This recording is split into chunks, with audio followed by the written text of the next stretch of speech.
Hello everyone, welcome to SPS biology classes. हम लोग यहाँ पे 10th क्लास के बच्चों के लिए, प्यारे प्यारे बच्चों के लिए हम लोग यहाँ पे क्या क्लास कर रहे हैं। और इससे पहले हम लोगों ने इम्पॉर्टेंट एमसीक्यू की क्लास कर ली है और उसके बाद हम लोगों ने वेरी शॉर्ट क्वेश्चन आंसर कर लिए हैं 2 नंबर के, जो कि पेपर में पूछा जाता है। अब हम लोग देखिए शॉर्ट क्वेश्चन करेंगे, जिसमें हम लोग का 4 नंबर का जो है क्वेश्चन पूछा जाता है। और इस क्लास में हम लोग सिर्फ वही प्रश्न करेंगे जो परीक्षा में आएंगे। इसके अलावा हम लोग और कुछ नहीं करने वाले हैं। बस आपको क्या करना है, वीडियो को ओपन करके वीडियो को देखते जाइए। और पेपर यूपी बोर्ड वाले बच्चों, आपका पेपर यहीं से बनना है और आप 100 में 100% करके देख लीजिए। जो क्वेश्चन मेरी क्लास में पढ़ाए जाएंगे आपको वहीं से मिलने हैं, कहीं और से नहीं मिलेंगे पेपर में, ठीक है। तो देखिए क्वेश्चन हम लोग उतने ही करेंगे क्योंकि टाइम कम है। हम लोग को जितना हम लोग टॉपिकों को रिवाइज कर पाएँ उतना हमारे लिए ही बहुत अच्छा है, ठीक है। तो हम लोग इम्पॉर्टेंट टॉपिक यहाँ पे करेंगे। आइए देखिए, ये क्वेश्चन परीक्षा में प्रीवियस ईयर में आया हुआ है और बहुत ही इम्पॉर्टेंट है, ठीक है। पोषण क्या है? स्वपोषी पोषण की परिभाषा लिखिए। यह कितने प्रकार का होता है? प्रत्येक का एक एक उदाहरण भी दीजिए। स्वपोषी पोषण से आप क्या समझते हैं? प्रकाश संश्लेषण में इसकी भूमिका लिखिए, ठीक है। फिर यही प्रश्न बना है, स्वपोषी पोषण क्या? उदाहरण देकर संक्षेप में समझाइए। एक क्वेश्चन 3 बार पूछा गया है और क्वेश्चन का आंसर 1 है, ठीक है। तो आइए हम लोग सबसे पहले देखते हैं स्वपोषण क्या होता है। देखो, जीवों द्वारा भोजन तथा अन्य खाद्य पदार्थों के पाचन से पोषक तत्वों को प्राप्त करने की प्रक्रिया क्या कहलाती है? पोषण कहलाती है। जैसे कि जीव जो है भोजन ग्रहण करते हैं, खाद्य पदार्थ मतलब खाने वाले पदार्थों को खाते हैं, तो उनसे जो हमें पोषण मिलता है, ठीक है, उनसे हमें जो पोषण मिलता है, पोषक तत्व मिलते हैं, वो हमें क्या कहलाते हैं? वह प्रक्रिया कहलाती है पोषण। पोषण 2 प्रकार का होता है, प्रकाश संश्लेषी, रसायन संश्लेषी। अब प्रकाश संश्लेषण समझ रहे होंगे कि इसमें प्रकाश संश्लेषण की प्रक्रिया सब लोगों को इतना पता है, सब लोग बायोलॉजी जानते हो, केमिस्ट्री जानते हो, फिजिक्स जानते हो। जहाँ प्रकाश संश्लेषण की बात आई तो आपको दिमाग में आया, अरे मैंने तो ये प्रकाश संश्लेषण पढ़ा था, यहाँ पे तो प्रकाश संश्लेषण ही प्रोसेस होनी है। रसायन संश्लेषी, इसमें पक्का पक्का ना पक्का यही होगा कि इसमें केमिकल होगा, इसमें रसायन मतलब इसमें केमिकल फॉर्मूला या फिर केमिकल के थ्रू क्या करेंगे, ये अपना न्यूट्रिशन लेंगे। तो अब प्रकाश संश्लेषी देखिए, संश्लेषी देखो, प्रकाश संश्लेषी के अधिकांश पौधे जो होते हैं तथा कुछ जीवाणु पर्णहरित यानी कि जिसमें क्लोरोफिल तथा प्रकाश की उपस्थिति में, क्लोरोफिल होगा, प्रकाश की उपस्थिति होगी, मतलब कहने का मतलब है यहाँ आपको प्रकाश संश्लेषण की क्रिया के द्वारा जब भोजन का निर्माण होता है, वही जो पौधे प्रकाश संश्लेषण की क्रिया से भोजन को प्राप्त करते हैं वही क्या कहलाते हैं? प्रकाश संश्लेषी कहलाते हैं, ठीक है। तो अब हम लोग समझ लेते हैं, लिखा क्या है। अधिकांश पौधे तथा जीवाणु पर्णहरित यानी कि क्लोरोफिल तथा प्रकाश की उपस्थिति में वायुमंडल से कार्बन डाइऑक्साइड लेंगे, और क्लोरोफिल तो होनी है। और क्या लेंगे? देखो, जल से, जड़ों के माध्यम से क्या लेंगे? जल लेंगे, जल, ठीक है, H2O लेंगे। और इन सब की उपस्थिति में क्या करेंगे? भोजन का निर्माण करते हैं। और यह क्रिया क्या कहलाती है? यह क्रिया प्रकाश संश्लेषण कहलाती है। यह क्रिया क्या कहलाती है? यह क्रिया प्रकाश संश्लेषण कहलाती है। अब हम लोग रसायन संश्लेषी समझेंगे क्या होते हैं, ठीक है। तो रसायन संश्लेषी देखिए, कुछ जीवाणु जल की अपेक्षा कुछ जीवाणु क्या होते हैं? जल की अपेक्षा विभिन्न प्रकार के रसायनों की ऊर्जा का उपयोग करके खाद्य संश्लेषण करते हैं, यानी कि भोजन का निर्माण करते हैं। यह क्रिया पर्णहरित मतलब इसमें ना क्लोरोफिल की अनुपस्थित में होता है। जब क्लोरोफिल नहीं होगा तो प्रकाश की उपस्थिति में ये क्या करेंगे? भोजन का निर्माण नहीं कर पाएंगे। तो ये क्या करते हैं? रसायनों से अपना भोजन बनाते, जैसे नाइट्रिक कारक हो गए, जीवाणु हो गए, सल्फर हो गए, सल्फर जीवाणु आदि हो गए, ठीक है। अगला क्वेश्चन हम लोग देखेंगे। देखो, अगला क्वेश्चन जो इंपॉर्टेंट है, हम लोग इसमें क्वेश्चन देख रहे हैं। पर्णरंध्रों यानी कि स्टोमेटा के खुलने तथा बंद होने की क्रियाविधि का वर्णन कीजिए। फिर क्वेश्चन पूछा गया, रंध्र यानी कि स्टोमेटा का स्वच्छ नामांकित चित्र बनाइए, रंध्र का नामांकित चित्र बनाइए। इसका चित्र भी देखिए कितना इंपॉर्टेंट है। बताइए कि द्वार कोशिकाएं किस प्रकार रंध्रों के खुलने तथा बंद होने का नियमन करती हैं। फिर क्वेश्चन क्या बना? रंध्र कोशिका का चित्र बनाइए और गार्ड कोशिकाओं का वर्णन कीजिए, ठीक है। तो क्वेश्चन देखिए कितना इंपॉर्टेंट है आपके लिए। देखो, रंध्र की संरचना सबसे पहले हम लिखेंगे। तो देखो, रंध्र मुख्य रूप से पत्तियों की बाह्य त्वचा पर पाए जाती हैं। प्रत्येक रंध्र में 2 अर्धचंद्राकार, ठीक है, ऐसे होती हैं, ऐसे ऐसे बनी होती। अर्धचंद्राकार सेम के बीच के आकार की द्वार कोशिकाएं, जिनको इंग्लिश में गार्ड सेल कहते हैं, तथा मध्य में एक रंध्रीय गुहा जिसको कहते हैं स्टोमेटा। क्या कहते हैं? स्टोमेटा। स्टोमेटा पाई जाती है। द्वार कोशिकाओं की बाहरी भित्ति पतली तथा आंतरिक भित्ति मोटी होती है। इसमें हरित लवक पाया जाता है। क्या पाया जाता है? हरित लवक पाया जाता है। और पर्णरंध्र के खुलने तथा बंद होने की क्रियाविधि को हम लोग समझेंगे। तो रंध्रीय गति रक्षक कोशिकाओं की आसुनता पर निर्भर करती है। रक्षक कोशिकाओं के आसून होने पर रंध्र खुल जाते हैं और स्लथ यानी कि सिकुड़ने पर क्या होते हैं? रंध्र बंद हो जाते हैं। दिन के समय रक्षक कोशिकाओं से कार्बन डाइऑक्साइड प्रकाश संश्लेषण की क्रिया में प्रयुक्त हो जाने के कारण इनका माध्यम कैसा होता है? क्षारीय हो जाता है। यानी कि दिन के समय कैसा माध्यम होता है इनका? क्षारीय होता है। इसमें फास्फोराइलेज एंजाइम के सक्रियण के कारण रक्षक कोशिकाओं में संचित स्टार्च ग्लूकोज में बदल जाता है। फलस्वरूप रक्षक कोशिकाओं की सांद्रता कैसी होती है? बढ़ जाती है। ये समीपवर्ती कोशिकाओं से जल ग्रहण करके आसुन यानी कि स्फीत हो जाते हैं, फैल जाते हैं। रक्षक कोशिकाओं की भीतरी मोटी सतह भीतर की ओर खिंचाव आने पर रंध्र खुल जाएगा और रात्रि में प्रकाश संश्लेषण की क्रिया नहीं होती है अतः रक्षक कोशिकाओं में श्वसन के कारण कार्बन डाइऑक्साइड की मात्रा क्या होती है? बढ़ जाने से इसका माध्यम कैसा होता है? अम्लीय हो जाता है। यानी कि दिन के समय माध्यम क्षारीय होता है और रात के समय कैसा होता है? अम्लीय होता है। इसके फलस्वरूप रक्षक कोशिकाओं का ग्लूकोज स्टार्च में बदल जाता है। यानी कि रक्षक कोशिकाओं में जो ग्लूकोज होता है वह स्टार्च में बदल जाता है। इसके कारण रक्षक कोशिकाओं की सांद्रता में कमी आ जाती है। रक्षक कोशिकाओं में से जल समीपवर्ती कोशिकाओं में विसरित हो जाता है। इसके परिणामस्वरूप रक्षक कोशिकाएं स्लथ स्थिति में आ जाती हैं और क्या हो जाता है? रंध्र जो होते हैं वो बंद हो जाते हैं। ठीक, ये देखिए, ये है रंध्र। ये देखिए सेम के आकार की, ये देखिए आपको कोशिकाएं दिख रही हैं। ठीक, ये गार्ड कोशिकाएं हैं। इसमें देखिए ये जो है ये ऊपर दिख रही हैं, इनको कहेंगे सहायक कोशिकाएं। ये बंद अवस्था है, ये खुली अवस्था है। और ये आपको केंद्रक दिखेंगे और भीतरी मोटी भित्ति है और ये बाहरी पतली भित्ति है, इसको कहेंगे हरित लवक। ये क्या है? द्वार कोशिकाएं, जिनको कहेंगे गार्ड सेल। पादपों में रंध्र की उपयोगिता क्या होती है? तो वाष्पोत्सर्जन में सहायक होते हैं, प्रकाश संश्लेषण तथा श्वसन क्रिया में, और गैसों के विनिमय में सहायक होते हैं। अगला इंपॉर्टेंट क्वेश्चन है, सजीव तथा निर्जीव में अंतर स्पष्ट कीजिए। पौधे सजीव हैं क्यों? ठीक, सजीव और निर्जीव में अंतर स्पष्ट करना है। और पौधे सजीव होते हैं, तो पौधे सजीव होते हैं, इसमें कौन कौन से लक्षण होते हैं जिसके कारण पौधों को सजीव माना गया है? ठीक है, तो हम लोग देखते हैं।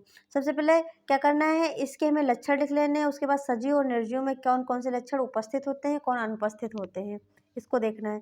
तो रासायनिक संगठन, जो सजीव में क्या होता है? निश्चित अनुपात में रासायनिक संगठन जो होती है, रासायनिक अणु क्या होते हैं? उपस्थित होते हैं।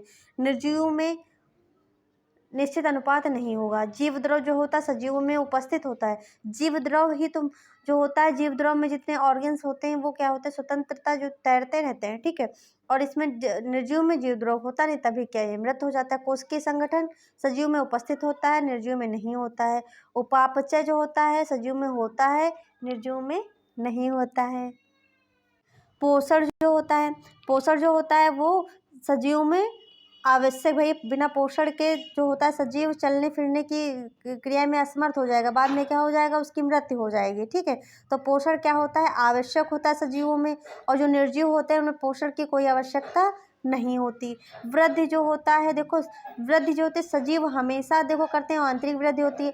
और जो निर्जीव होते हैं उनमें कभी कभी आपको वृद्धि देखने को मिली, जैसे चट्टानें हो गई, ठीक, रॉक्स हो गई, तो उसमें देखा होगा कभी कभी आपको क्या, देखो चट्टानें पहाड़ पर्वत आपको बड़े होते दिखेंगे। ठीक, तो इसमें कभी कभी उपस्थित परंतु बाह्य प्रकार की होती है। ठीक, चट्टानें बढ़ती हैं, धूल मिट्टी जमती गई, चट्टानें क्या हो गई? बढ़ती गई। और जो सजीव होता है उसमें आंतरिक जो होती है वृद्धि होती है, गति। ठीक, देखो उपस्थित एवं स्वयं से होती है, इसमें गति उपस्थित होती है और स्वयं से करते हैं गति। ठीक, जो निर्जीव जो होते हैं वो स्वयं से गति नहीं करते, वो दूसरे के माध्यम से गति करते हैं। जैसे कि चेयर है, खिसका के रखोगे तो दूसरी जगह जाएगी। ठीक, पंखा है तो इलेक्ट्रिक के माध्यम से चलेगा। ठीक, तो ऐसे क्या होता है। और सजीव जैसे हम लोग हैं तो अपने जैसे हमारा मन किया तो हम यहाँ गए, उठ करके घूमने गए, टहलने गए। ठीक है, तो क्योंकि हम लोग सजीव हैं। श्वसन क्या होता है? सजीव में होता है, निर्जीव में अनुपस्थित होता है। उत्सर्जन भी सजीव क्योंकि न्यूट्रिशन लेते हैं, पोषण करते हैं, भोजन खाते हैं, तो उसमें क्या होता है? उसमें जो उत्सर्जन होता है, जब खाओगे तो वेस्ट मटेरियल भी तो निकलेगा, तो उत्सर्जन की आवश्यकता होती है जो सजीवों में होती है। ठीक है, सजीवों में क्या है? होती है। और निर्जीव में जब तभी तो निर्जीव होते हैं, क्योंकि उसमें क्या होता है, न्यूट्रिशन की आवश्यकता नहीं होती, वो लोग खाते पीते ही नहीं, तो वो निर्जीव हैं। ठीक है। जनन, जो सजीव होते हैं वो जनन करते हैं और निर्जीव जनन करते नहीं। सजीव जो होते हैं अपने तरह की संतान की उत्पत्ति करते हैं, जो कि चलने में गति करती है, श्वसन करती है, उत्सर्जन करती है, जनन करती है। ठीक, तो अपनी जैसे संतान को क्या करते हैं, उत्पन्न करते हैं। और निर्जीवों में यह अनुपस्थित होता है। अनुक्रियता जो होती है सजीवों में आवश्यक होती है और निर्जीव में क्या होती है, ये अनुपस्थित होती है। सजीवों में देखो समान लक्षण कैसे, कौन, शारीरिक संगठन होता है, वृद्धि होती है, पोषण, गति, उत्तेजनशीलता, उत्सर्जन, कोशिका विभाजन, जनन आदि कोशिकाएं होती हैं, इसीलिए ये क्या कहलाते हैं, सजीव कहलाते हैं। मतलब जितने लक्षण हम लोगों ने पढ़े हैं तो ये सारे सजीव में क्या होते हैं, प्रेजेंट होते हैं। इसी वजह से जो पौधों में क्या होते हैं, सजीव, पौधे भी सजीव माने जाते हैं और जीव जो भी क्या होते हैं, जीव जंतु जो है वो भी सजीव माने जाते हैं। अब अगला इंपॉर्टेंट क्वेश्चन हम लोग देखेंगे, मनुष्य के दंत विन्यास का संक्षिप्त वर्णन कीजिए। तो मनुष्य के दांतों की विशेषताओं का उल्लेख कीजिए। दूसरा क्वेश्चन ये भी बन सकता है। और इसी का फिर ये क्वेश्चन पूछा जा सकता है कि मनुष्य में पाए जाने वाले दांतों के प्रकार। देखो दंत विन्यास का सूत्र भी आपसे पूछा जा सकता है और दांत, जो मनुष्य के दांतों की उसकी विशेषताएं भी आपसे पूछी जा सकती हैं। और अगला क्वेश्चन क्या बनेगा कि उस दांतों के प्रकार के कार्यों का वर्णन कीजिए। ठीक है, कार्यों का वर्णन कीजिए। तो हम लोग दांत का सूत्र देख लेते हैं और दांत के कार्य क्या होते हैं इसको देख लेते हैं। मनुष्य का दंत विन्यास, मनुष्य का दंत विन्यास देखिए, भोजन। ठीक, तो मनुष्य का दंत विन्यास, भोजन को देखो, भोजन को काटने, चबाने, ठीक है, भोजन को काटने चबाने के लिए मनुष्य के दोनों जबड़ों में दांत पाए जाते हैं। ठीक, दोनों जबड़ों में दांत पाए जाते हैं। मनुष्य के दांत गर्तदंती, थीकोडोंट और द्विबार दंती और डाइफोडोंट तथा विषम दंती हेटेरोडोंट होते हैं। मनुष्य में दांत अगर पूछे जाए कितने प्रकार के पाए जाते हैं, तो मनुष्य में दांत 4 प्रकार के पाए जाते हैं, कृंतक, रदनक, अग्रचवर्णक, चवर्णक। ठीक है, कृंतक को कहते हैं इंसीजर, या 4 ऊपरी जबड़े में तथा 4 निचले जबड़े में सामने की ओर। सबसे पहले जब दांत निकालते हैं, जो सबसे पहले सामने दांत दिखते हैं वही क्या होते हैं, कृंतक होते हैं, इंसीजर जिनको कहते हैं। तो ये भोजन को कुतरने तथा काटने का काम करते हैं। रदनक क्या होते हैं, कैनाइन जिनको कहते हैं। इनके शिखर कैसे होते हैं, न्यूक्लियर होते हैं। जैसे कि शेर में देखे होंगे दांत, तो अपने जैसे कृंतक 4 ऊपर के 4 नीचे को, उसके बगल वाला जो दांत होते हैं उनको कहते हैं कैनाइन। ये कैसे, तो न्यूक्लियर होते हैं। ये भोजन को चीरने फाड़ने का काम करते हैं। ऊपरी और निचले जबड़े में 2-2 रदनक होते हैं। ये मांस भक्षियों में क्या होते हैं, अधिक विकसित होते हैं, क्योंकि मांस भक्षियों में चीरने फाड़ने का कार्य ज़्यादा होता है। अगला है चवर्णक, जिसको प्रीमोलर कहते हैं। इनकी संख्या ऊपरी तथा निचले जबड़े में 4-4 होती है। ये भोजन को चबाने का कार्य करते हैं। चवर्णक क्या होते हैं, तो ये ऊपरी तथा निचले जबड़े में छाछा होते हैं। ठीक है, जिनको दाढ़े कहा जाता है। इनका शिखर अधिक चौड़ा होता है, उभार युक्त होता है। ये भोजन को पीसने का कार्य करते हैं। वयस्क मानव में दंत सूत्र, ठीक है, देखो इंसीजर कितने होते हैं, 2/2। ठीक है, 2/2, यानी कि 2 ऊपर होते हैं 2 नीचे होते हैं। कैनाइन जो होता है 1 ऊपर होता है 1 नीचे होता है, तो 1/1 हो गया। प्रीमोलर 2 ऊपर होते हैं 2 नीचे होते हैं। जो मोलर होता है वो 3 ऊपर होते हैं 3 नीचे होते हैं। टोटल के 8/8 गुणे 2, तो यहाँ पे कितने हो गए, 32 दांत हो गए। कितने हो गए, 32 दांत होते हैं। और सबका सिंबल आपको पता ही है कि आई से कृंतक होता है, सी से रदनक होता है, पीएम से अग्रचवर्णक होता है और एम से क्या होता है, चवर्णक होता है। अब अगला इंपॉर्टेंट क्वेश्चन हम लोग देखेंगे।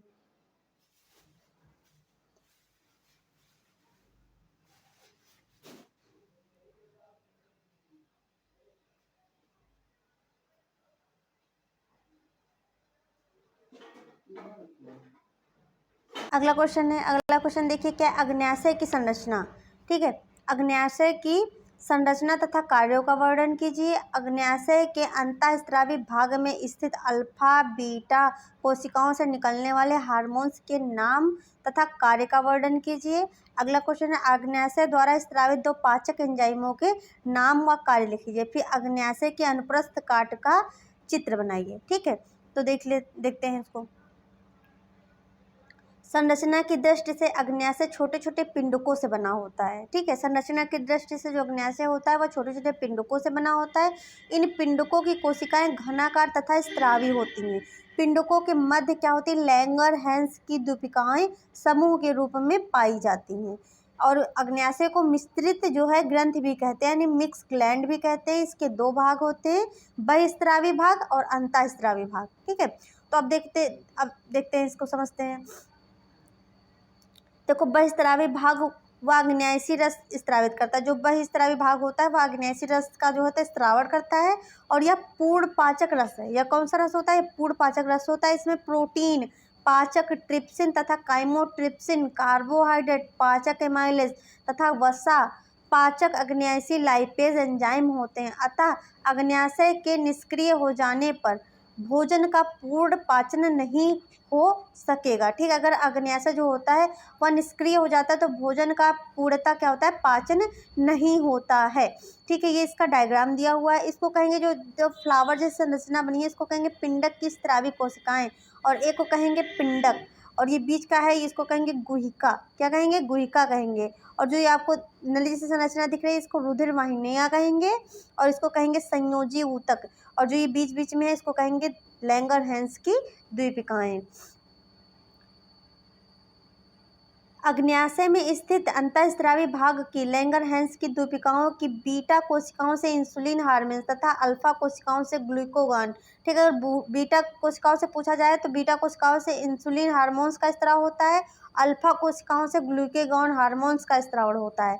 इंसुलिन आवश्यकता से अधिक शर्करा यानी कि ग्लूकोज को ग्लाइकोजन में और ग्लूकागॉन हार्मोन्स को ग्लाइकोजन को ग्लूकोज में बदलने का कार्य करते हैं। अतः अग्न्याशय के निष्क्रिय नष्ट हो जाने से शरीर में शर्करा का क्या होता है? संतुलन जो होता है वह बिगड़ जाता है। ठीक है, अगला इंपॉर्टेंट क्वेश्चन देखते हैं कौन सा है।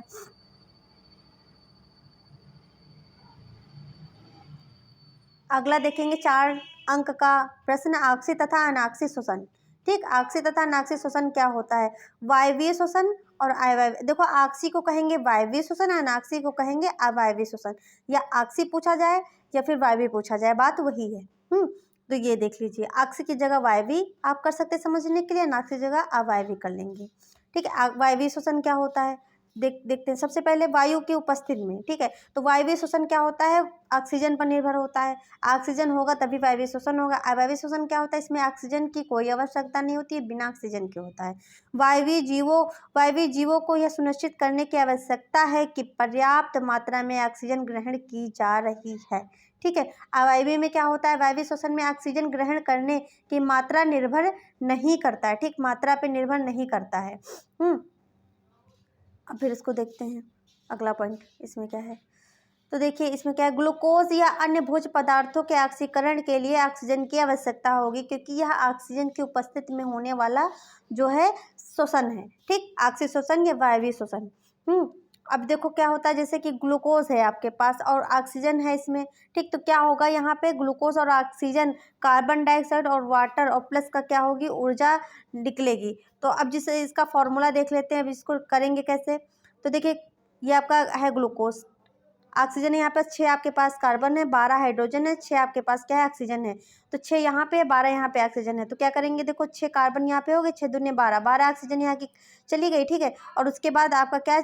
देखो, H12 है तो 6 दूनी 12 H हो गए, और आपके पास क्या होगी? 6 ऑक्सीजन। पूरा फॉर्मूला जो हो गया वो आपका संतुलित हो गया। ऊर्जा कितनी निकलती है? 673 किलो कैलोरी। अगर एटीपी पे पूछेंगे तो 38 एटीपी। कितनी?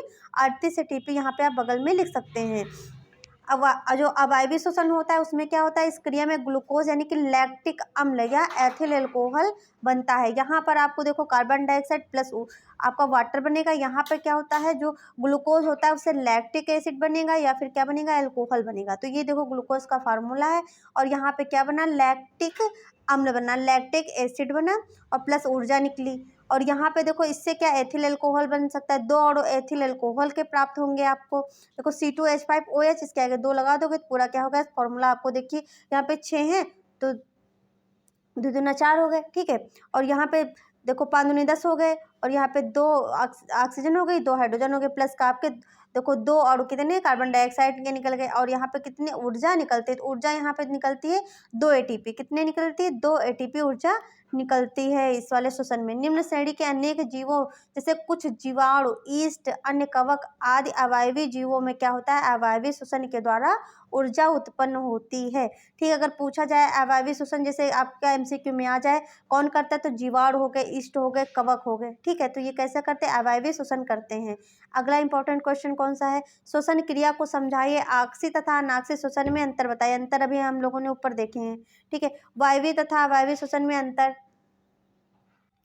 ठीक है, अगला क्वेश्चन देखिए क्या है, तो अगला क्वेश्चन कह रहा है, ये क्वेश्चन देखिए कितनी बार आया है, ये सन 17 में आया है, 15 में आया है, 16 में आया है। ठीक है, और आपका 10 में आया है, 9 में आया है सन 2005 में आया है। तो ये क्वेश्चन पहले बार आया जब श्वसन क्रिया को समझाइए, आक्सीय तथा अनाक्सीय श्वसन, अभी जस्ट हम लोगों ने पहले पढ़ा। फिर यही क्वेश्चन बना वायवीय तथा अवायवीय श्वसन, आपको बताया था आक्सीय जहाँ पे लिखा हो वहाँ वायवीय है, जहाँ अनाक्सीय लिखा हो वहाँ पे अवायवीय है। ठीक है, देखो इसको इंग्लिश से इसको हिंदी में करके पूछ लिया। कुछ जीवों के नाम बताइए जिनमें अवायवीय श्वसन होता है, वायवीय श्वसन पर संक्षिप्त टिप्पणी लिखिए। सिर्फ यहाँ पे वायवीय श्वसन पूछा गया, अगर वायवीय श्वसन पूछा जाएगा सिर्फ आपको वायवीय श्वसन ही लिखना है, जितना पूछा जाए उतना ही लिखे, बाकी समय अपना क्या करें, व्यर्थ ना करें बोर्ड एग्जाम में। वायवीय श्वसन किस प्रकार अवायवीय श्वसन से भिन्न है, तो यहाँ पर क्या लिखना है, दोनों के बीच के अंतर लिखने हैं। अब देखते हैं, श्वसन जीवित कोशिकाओं में होने वाली वह ऑक्सीकरण क्रिया है जिसमें विभिन्न जटिल कार्बनिक पदार्थों जैसे कार्बोहाइड्रेट, प्रोटीन, वसा आदि के अपघटन से कार्बन डाइऑक्साइड तथा जल मुक्त होते हैं, वह ऊर्जा उत्पन्न होती है। यह ऊर्जा विभिन्न शारीरिक क्रियाओं के लिए एटीपी के रूप में संचित होती है। किसमें संचित होती है, एटीपी के रूप में संचित होती है। जैसे कि अभी हम लोगों ने देखा था, जो हम लोगों ने रिएक्शन की थी, तो उसमें C6H12O6 बैलेंस करना भी हमने पहले आपको बताया था। तो यहाँ पे देखो 673 किलो कैलोरी को हम लोग 38 एटीपी लिख सकते हैं। ठीक है, आक्सीय तथा अनाक्सीय श्वसन में अंतर, आक्सीय श्वसन, अनाक्सीय श्वसन। आक्सीय श्वसन देखिए क्या होता है, यह उच्च वर्गीय पादपों में मिलता है आक्सीय श्वसन। अनाक्सीय श्वसन क्या होता है, यह प्रोकैरियोटिक सूक्ष्म जीव जैसे जीवाणु हो गए, ईस्ट हो गए, कवक हो गए, इनमें मिलता है। इसमें जो होती है देखो, तो इसमें एटीपी जो होती है, अगर 38 अणु एटीपी के माने जाएंगे और किलो कैलोरी में करेंगे तो 673 किलो कैलोरी जो है उसमें निकलती है। इसमें कितनी होती है,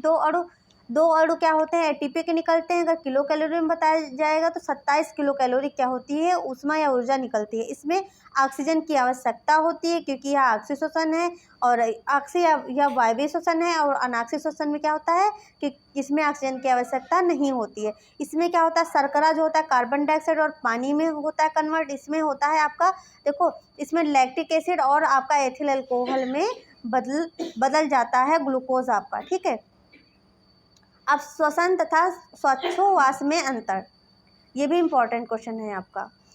तो 4 नंबर के जितने हैं इस चैप्टर के हम लोग क्वेश्चन देख लेंगे इस वीडियो में। उसके बाद हम लोग 6 नंबर के जो क्वेश्चन आते हैं, 6 अंक के जो क्वेश्चन आते हैं उनको करेंगे, इम्पॉर्टेंट क्वेश्चन ही करेंगे जो कि परीक्षा की दृष्टि से क्या होंगे, इंपॉर्टेंट होंगे। तो श्वसन और श्वासोच्छ्वास में अंतर, श्वसन क्या होता है, देखिए श्वसन एक अपचयी क्रिया, अगर कैसी क्रिया है पूछी जाए तो कैसी क्रिया, अपचयी क्रिया, जिसमें ग्लूकोज का ऑक्सीकरण होता है। ग्लूकोज का जब ऑक्सीकरण होता है तो वह कार्बन डाइऑक्साइड में टूटता है और क्या होती है, ऊर्जा उत्पन्न होती है। श्वासोच्छ्वास क्या होता है, यह एक भौतिक प्रक्रिया है। और श्वसन एक अपचयी प्रक्रिया होती है जिसमें शरीर क्या होता है, ऑक्सीजन का अंतर्ग्रहण करता है और कार्बन डाइऑक्साइड क्या क्या करता है, बहिक्षेपण करता है। श्वसन जो होती है यह क्रिया कोशिकाओं के अंदर होती है। कहाँ होती है, श्वसन जो होता है कोशिकाओं के अंदर होती है। और जो श्वासोच्छ्वास पूछा जाए वो क्या होता है, तो श्वासोच्छ्वास जो होता है यह क्रिया कोशिकाओं के बाहर होती है। यह क्रिया कहाँ होती है, तो कोशिकाओं के बाहर होती है। इस क्रिया में एंजाइम की आवश्यकता होती है और श्वासोच्छ्वास में एंजाइम की आवश्यकता नहीं होती। इस क्रिया में मुख्य श्वसनांग अगर पूछा जाए, श्वसन जहाँ होता है वो माइटोकॉन्ड्रिया में होता है। और श्वासोच्छ्वास क्या होता है, इसमें मुख्य श्वसनांग फेफड़े होते हैं। क्या होते हैं, फेफड़े होते हैं। तो यह श्वसन और श्वासोच्छ्वास में क्या हो गया, अंतर हो गया। अब हम लोग अगला क्वेश्चन देखेंगे, इम्पॉर्टेंट क्वेश्चन ही देख रहे हैं। ठीक है, अगला क्वेश्चन जो परीक्षा में आ सकता है वह है, कोशिकीय श्वसन द्वारा मोचित ऊर्जा किस अणु के संश्लेषण में प्रयुक्त होती, इस अणु के अनुस्थ संलग्नता खंडित होने पर कितनी ऊर्जा मोचित होगी। ठीक, तो देखिए कोशिकीय श्वसन द्वारा मोचित ऊर्जा एटीपी अणु के संश्लेषण में प्रयुक्त होती है। जैसे कि अभी हम लोगों ने देखा, इसमें प्रयुक्त अपक्रियाओं में 2 एटीपी अणु ऊर्जा उपयोग में आती है। आती है जो कि अवायवीय श्वसन होता है, उसकी बात यहाँ पे। अवायवीय श्वसन और वायवीय श्वसन दोनों को हम लोग मिला करके यहाँ पे लिख देंगे, जो लास्ट का हो रहा था जो, तो होती है एक अणु एडीपी से एटीपी। देखो एक अणु, यहाँ पे 2 अणु हैं, एक अणु की बात की जाए तो एक अणु जैसे एटीपी का है, जब वो एडीपी से एटीपी में जब कन्वर्ट होता है तो उसमें क्या होती है, 12 किलो कैलोरी ऊर्जा की आवश्यकता होती है एडीपी से एटीपी में क्या कन्वर्ट होने में। अतः कोशिकीय शोषण क्रिया में 38 एटीपी अणुओं में कुल 456 किलो कैलोरी ऊर्जा अनुबंधित होती है। शेष ऊर्जा 673 किलो कैलोरी ऊष्मा के रूप में क्या होती, विमुक्त हो जाती है। अगला क्वेश्चन देखते हैं, इंपॉर्टेंट क्वेश्चन क्या कह रहा है क्वेश्चन, हीमोग्लोबिन क्या है या कहाँ पाया जाता है, श्वसन क्रिया में इसकी क्या भूमिका है। हीमोग्लोबिन पर संक्षिप्त टिप्पणी लिखिए। हमारे शरीर में हीमोग्लोबिन की क्या कमी के क्या परिणाम हो सकते हैं। ठीक है, तो देखिए हीमोग्लोबिन यह एक जटिल प्रोटीन है। अगर पूछा जाए हीमोग्लोबिन क्या है तो यह एक प्रोटीन है। इसका निर्माण लौहयुक्त वर्णक क्या, हीम तथा ग्लोबिन प्रोटीन्स।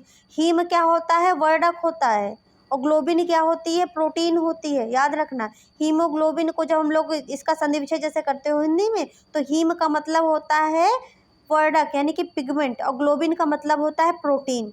अच्छे से पढ़िए, ठीक है, प्रोटीन होता है। सभी पृष्ठवंशियों में यह लाल रुधिराणु, जिनको आरबीसी कहते हैं, पाया जाता है। केंचुए तथा देखो अपृष्ठवंशियों में यह रुधिर प्लाज्मा में क्या होता है, घुला हुआ होता है। हीमोग्लोबिन ऑक्सीजन से मिलकर अस्थायी यौगिक को जब ऑक्सीजन से मिल जाता है तो यह ऑक्सी हीमोग्लोबिन बनाता है। क्या बनाता है, ऑक्सी हीमोग्लोबिन बनाता है। कोशिकाओं तथा ऊतकों में पहुंचकर यह ऑक्सी हीमोग्लोबिन विखंडित हो जाता है, यानी कि टूट जाता है, और ऑक्सीजन को क्या कर देता है, मुक्त कर देता है। यह प्रक्रिया निरंतर चलती रहती है। अतः हमारे शरीर में हीमोग्लोबिन श्वसन वर्णक का कार्य करती है। किसका कार्य करती है, हीमोग्लोबिन जो होती है वो ऑक्सीजन का जो होता है वाहन का कार्य करती है, जो ऑक्सीजन के लिए उच्च बंधुता रखता है। यह श्वसन में सहायता करता है तथा रुधिर में पाए जाने के कारण पूरे शरीर में ऑक्सीजन का संचरण जो होता है हीमोग्लोबिन के माध्यम से होता है। हीमोग्लोबिन के माध्यम से जो प्रत्येक अंग है, ऊतक हैं, ठीक, कोशिकाएं हैं, उनमें क्या होता है, जो ऑक्सीजन क्या होती है पूरी तरीके से पहुंचती है। यदि जैसे आपने देखा होगा कभी किसी को ब्रेन हेमरेज हो जाता है तो क्या होता है, वहाँ पे ब्लड सर्कुलेशन अच्छे से नहीं होता है। जब ब्लड सर्कुलेशन अच्छे से नहीं होता तो वहाँ पर, क्योंकि ब्लड के सर्कुलेशन से ही ऑक्सीजन जो होती है कांटेक्ट होती है, अगर सर्कुलेशन नहीं होगा तो ऑक्सीजन वहाँ तक जा ही नहीं पाएगी। ठीक है, तो यदि इसकी अनुपस्थित रहेगी तो ऑक्सीजन के परिवहन के बिना हम जीवित नहीं रहेंगे। ठीक है, अगर आपके अंदर ब्लड की कमी होगी तो इसका मतलब क्या है, आपके शरीर में ऑक्सीजन प्रॉपर वे में शरीर में नहीं जा पा रही है। अगला क्वेश्चन इंपॉर्टेंट क्वेश्चन है, मनुष्य में दोहरे परिसंचरण तंत्र की व्याख्या कीजिए, यह क्यों आवश्यक है। मनुष्य में दोहरे रुधिर परिसंचरण को आरेखित चित्र द्वारा समझाइए। मानव में दोहरा संचरण पर संक्षिप्त टिप्पणी लिखिए। ये क्वेश्चन को देखिए कितनी सन 2014 में, सन 2022 में, सन 2022 में, ठीक है, पूछा गया है। मानव हृदय में रुधिर परिसंचरण को दोहरा परिसंचरण क्यों कहा जाता है। ठीक है, तो इसका आंसर हम लोग देखते हैं। मनुष्य में प्रत्येक चक्र में 2 बार रुधिर हृदय में जाता है। ठीक है, प्रत्येक चक्र में क्या होता है, रुधिर जो होता है 2 बार हृदय में जाता है। इसे दोहरा परिसंचरण तंत्र कहते हैं। इसी वजह से क्या कहते हैं, इसे दोहरा परिसंचरण तंत्र कहते हैं। हृदय जो होता है कई कोष्ठों में, यानी कि हृदय जो होता है 4 चैम्बर में जो होता है विभाजित होता है। ये MCQ में क्वेश्चन पूछा गया है कि हमारे हृदय जो होता है, मनुष्य का हृदय कितने कक्ष, कितने चैम्बर या कितने वेस्म में जो होता है बटा हुआ होता है, तो 4 कक्ष, 4 चैम्बर या 4 वेस्म, ठीक है, बटा हुआ होता है। ऑक्सीजन प्रचुर रुधिर फुफ्फुस से हृदय में बाईं ओर स्थित कोष्ठ यानी कि बायां अलिंद में आता है। इस रुधिर को एकत्रित करते समय बायां अलिंद क्या होता है, शिथिल रहता है, एकदम शिथिल रहता है। जब अगला कोष्ठ बायां नीले फैलता है तब यह संकुचित होता है। तब क्या होता है, संकुचित होता है यानी कि सिकुड़ता है। देखो एक जब कार्य कर रहा होगा, एक में जब ब्लड जा रहा होगा तो दूसरा सिकुड़ा हुआ होगा, और जब उसमें क्या होगा, ब्लड दूसरे में जाएगा तो ये पहला वाला जिसमें हो चुका है वो सिकुड़ जाएगा। तो सबको क्या होती है, रक्त जो समझ लो भरने की जगह मिल जाती है, समझ लीजिए, जिससे क्या होता है, रुधिर इसमें स्थानांतरित होता है। इसके पश्चात जब बायां नीले संकुचित होता है यानी कि सिकुड़ता है, तब शरीर में पंपित हो जाता है, यानी कि शरीर में क्या होता है, रक्त जो होता है वो फैल जाता है। ऊपर वाला दायां कोष्ठ, दायां अलिंद जब फैलता है तो शरीर से विऑक्सीजनित रुधिर इसमें क्या होता है, आ जाता है। जैसे ही दायां अलिंद संकुचित होता है, सिकुड़ता है, ठीक है, नीचे वाला संगत कोष्ठ क्या होता है, दायां नीले फैल जाता है, यह रुधिर को दाएं निलय में स्थानांतरित कर देता है, जो रुधिर को ऑक्सीजनीकरण हेतु विभाजन फुफ्फुस में क्या करता है, पंप करता है। मनुष्य में दोहरे परिसंचरण तंत्र की आवश्यकता पड़ी क्यों? ठीक है, क्यों पड़ी? तो आप जानते हैं, जैसे कि एक तरफ क्या होता है जिसमें ऑक्सीजन मिली हुई होती है, एक में क्या होती है, कार्बन डाइऑक्साइड मिली होती है। तो इसी को अलग करने के लिए क्या होता है, बंटवारा होता है हृदय में। ठीक है, तो हृदय को दायां व बायां बंटवारा ऑक्सीजनित तथा विऑक्सीजनित रुधिर को मिलने से रोकने में क्या होता है, बहुत लाभदायक। नहीं, ये ऑक्सीजन एक में मिल ना जाए तो शुद्ध ना समझ में आए, ना शुद्ध समझ में आए। इस तरह का विभाजन शरीर को उच्च दक्षतापूर्ण ऑक्सीजन की पूर्ति कराता है। ठीक है, अब अगला इसी का समझ लेते हैं। मनुष्य को उच्च ऊर्जा की आवश्यकता होती है। मनुष्य के क्या, देखो, उच्च ऊर्जा की आवश्यकता होती है, इसीलिए दोहरा परिसंचरण तंत्र क्या होता है, बहुत लाभदायक होता है। मनुष्य में दोहरा परिसंचरण तंत्र का चित्र बनाने के लिए पूछा जाए तो आप इस तरीके से चित्र बना देंगे तो बहुत ही अच्छा होगा। देखिए, सबसे पहले ऑक्सीकृत रुधिर इधर लिख लेंगे, इधर अनॉक्सीकृत रुधिर लिख लेंगे, इधर ऑक्सीकृत रुधिर लिख लेंगे। ये 4 चैम्बर में जो आपका हार्ट है उसको बांट देंगे। ये दायां लिंद है, बायां लिंद, दायां नीले, बायां नीले। ठीक है, ये आपके फेफड़े हैं। ठीक है, फेफड़े, ये शरीर के अंग। और यहाँ पे क्या हो गया, ऑक्सीकृत रुधिर। इससे क्या होगा, ऑक्सीकृत रुधिर आएगा, फिर शरीर के अंग में जाएगा, और फिर क्या होगा, अनॉक्सीकृत रुधिर फिर क्या होगा, दायां लिंद में जाएगा। दायां लिंद में जाएगा, दाएं से दाएं नीले में जाएगा। दाएं नीले में जाने के बाद देखिए फिर क्या होगा, फिर यह जाएगा अनॉक्सीकृत रुधिर में, फिर फेफड़ों में जाएगा। फिर ये देखो ऑक्सीकृत रुधिर जो होगा वो बाएं आलिंद में जाएगा, बाएं लिंद के बाद बाएं नीले में जाएगा। इस प्रकार क्या होता है, यह दोहरा परिसंचरण तंत्र चलता रहता है। अब हम लोग देखते हैं रुधिर तथा लसिका में अंतर। ठीक है, रुधिर तथा लसिका में अंतर, या रुधिर तथा लसिका में विभिन्नताएं क्या हैं वो बताइए। तो रुधिर तथा लसिका में अंतर देख लेते हैं। रुधिर जो होता है, रुधिर में लाल रुधिराणु पाए जाते हैं, इसीलिए इसका रंग क्या होता है, लाल होता है। अब तक तो आपको समझ में आ गया होगा कि रुधिर का रंग लाल क्यों होता है। ठीक है, और लसिका जो होती है, लसिका में लाल रुधिराणु नहीं पाए जाते हैं, तो इसमें क्या होता है, लसिका का रंग कैसा होता है, श्वेत होता है। इसमें क्या होता है, रुधिर में इसमें विलय प्लाज्मा प्रोटीन अधिक होती है तथा न्यूट्रोफिल्स की संख्या भी अधिक होती है। ऑक्सीजन तथा पोषक पदार्थ अधिक मात्रा में पाए जाते हैं, और इसमें WBC जो होता है, वाइट ब्लड सेल्स की संख्या कम होती है। लसिका जो होती हैं, देखो इसे जो होते हैं अविलय प्लाज्मा प्रोटीन अधिक होती है, तथा देखो इसमें न्यूट्रोफिल्स पाया जाता है, इसमें क्या होता है, लिम्फोसाइट की संख्या अधिक पाई जाती है, याद रख लेना। ठीक है, तो इसमें क्या होता है, उत्सर्जी पदार्थों की मात्रा अपेक्षाकृत अधिक होती है, और इसमें WBC की संख्या क्या होती है, अधिक होती है, तभी तो क्या होता है, वाइट दिखता है। ठीक है, अब अगला ये भी देख लेते हैं, धमनी तथा शिरा में अंतर। ठीक है, धमनी जो होती है ये हृदय से रुधिर की को अंगों की ओर ले जाती है। ठीक, हृदय से क्या होती है, रुधिर को अंगों की ओर ले जाती हैं। शिराएं जो होती है शरीर के विभिन्न अंगों से रुधिर को क्या करती हैं, हृदय तक। धमनी। ठीक, तो रुधिर को अंगों से रुधिर को क्या करेगी, हृदय से अंगों तक ले जाएगी। शिरा जो होगी, शिरा क्या करेगी, अंगों से हृदय तक लाएगी। ठीक, रुधिर को। धमनी क्या होती है, धमनियों में शुद्ध रक्त प्रवाहित होता है, और जिसका अपवाद क्या है, पल्मोनरी धमनी में क्या होता है, अशुद्ध रक्त होता है। शिराओं में क्या होता है, और रुधिर जो होता है अशुद्ध हो जाता है, इसका एक अपवाद है, पल्मोनरी शिरा में क्या होता है, शुद्ध रक्त पाया जाता है। धमनियों में रुधिर क्या होता है, अत्यधिक दबाव के साथ बहता है, बहुत तेज फ्लो करता है। शिराओं में दबाव क्या होता है, बहुत कम होता है, कम दबाव के साथ बहता है। धमनियों की भित्ति जो होती है मोटी व लचीली होती है, इसमें कपाट नहीं होते हैं। ठीक है, शिराओं में क्या होती हैं, भित्ति पतली होती हैं, ठीक, और कम लचीली होती हैं, इनमें कपाट पाए जाते हैं। ठीक, इनमें क्या होते हैं, कपाट पाए जाते हैं। ये डायग्राम का जो है प्रैक्टिस जरूर कर लेना, क्योंकि ये पूछा जाता है। हृदय की संरचना का स्वच्छ नामांकित चित्र बनाइए, या फिर हृदय की खड़ी काट का नामांकित चित्र बनाइए। ठीक है, इसकी शॉर्ट वीडियो भी पड़ी हुई है हमारे चैनल पर, हृदय को इसी तरीके से कैसे बनाएं, तो उसको आप देख लेंगे, उससे भी आपको बढ़िया आसानी होगी बनाने में। तो देखिए, ये महाधमनी चाप है। ठीक है, और ये क्या है, इसको कहेंगे फुफ्फुंसीय धमनी, और इसको कहेंगे बाई फुफ्फुंसीय धमनी, और ये आपका है लिंगामेंट आर्टेरियोसम। ठीक है, और इसको कहेंगे बाई फुफ्फुंसीय सिरा, इसको कहेंगे बायां अलिंद, इसको कहा जाएगा धमनी कपाट। ये आपका है बायां अलिंद निलय कपाट, ये है आपका बायां निलय। ठीक है। और ये क्या है, पट, ठीक, जहाँ से बटा हुआ होता है। ये महाधमनी दिख रही है, निम्न महाशिरा दिख रही है, इसको कहेंगे दायां निलय, इसको कहा जाएगा दायां आलिंद निलय का पार्ट। ये है आपका दायां आलिंद, इसको कहेंगे फुफ्फुंसीय का पार्ट, और इसको कहेंगे दाईं फुफ्फुंसीय सिरा, इसको कहा जाएगा दाएं फुफ्फुंसीय धमनी। ये है उच्च महाशिरा। इसको भी हम लोग बोर्ड पर डायग्राम को देखेंगे। अगला क्वेश्चन, इंपॉर्टेंट क्वेश्चन ही देखेंगे, ठीक है, क्योंकि एग्ज़ाम जो है आपके बहुत ही पास में है। ये क्वेश्चन देख लेते हैं। कुछ क्वेश्चन है जो हम लोगों को क्या मिल जाएंगे, वहाँ पे आपको लॉन्ग में शॉर्ट के कुछ क्वेश्चन मिल जाएंगे देखने को, ठीक है। और ये देखो, जड़ के संवहन का स्वच्छ नामांकित चित्र बनाइए, इसकी भी प्रैक्टिस आप कर लीजिएगा।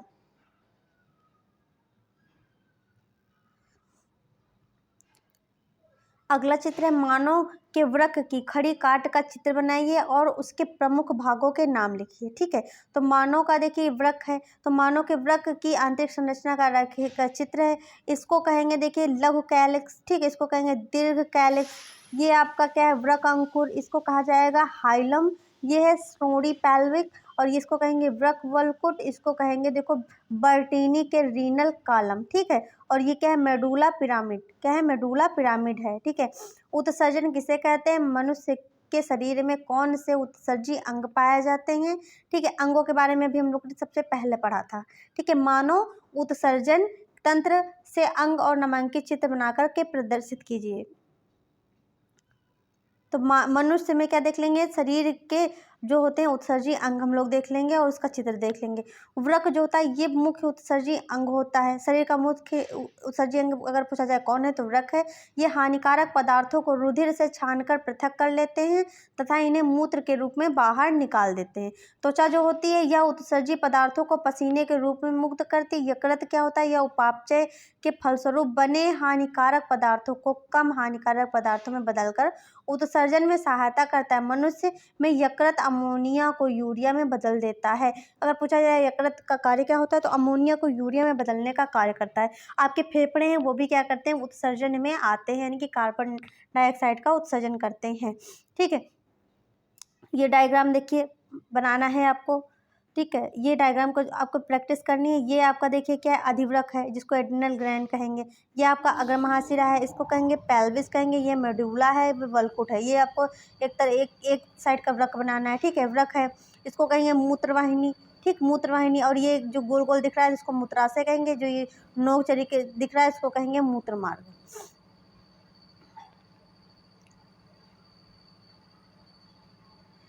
अगला क्वेश्चन है, अपशिष्ट उत्पाद क्या है, इनके निम्नीकरण के विविध उपायों का उल्लेख कीजिए। अपशिष्ट उत्पाद शरीर में मुख्य रूप से प्रोटीन व न्यूक्लिक अम्लों के उपापचय के द्वारा नाइट्रोजन युक्त अपशिष्ट पदार्थों का निर्माण होता है, जैसे अमोनिया बनती, यूरिया बनती, यूरिक अम्ल बनता है, अमीनो अम्ल बनता है आदि, ठीक है। जंतुओं में अपशिष्ट उत्पादों को निम्नीकरण मुख्यतः किडनी जो वृक्क होते हैं द्वारा किया जाता है। इसके अलावा अन्य उत्सर्जी अंग जैसे त्वचा है, यकृत है, फेफड़े व आंत द्वारा भी अपशिष्ट उत्पादों का उत्सर्जन होता है। पादपों में गैसीय, तरल व ठोस अपशिष्ट उत्पाद पाए जाते हैं, जिसका उत्सर्जन क्रमशः रंध्रों वात रंध्रों तथा जल रंध्रों द्वारा होता है।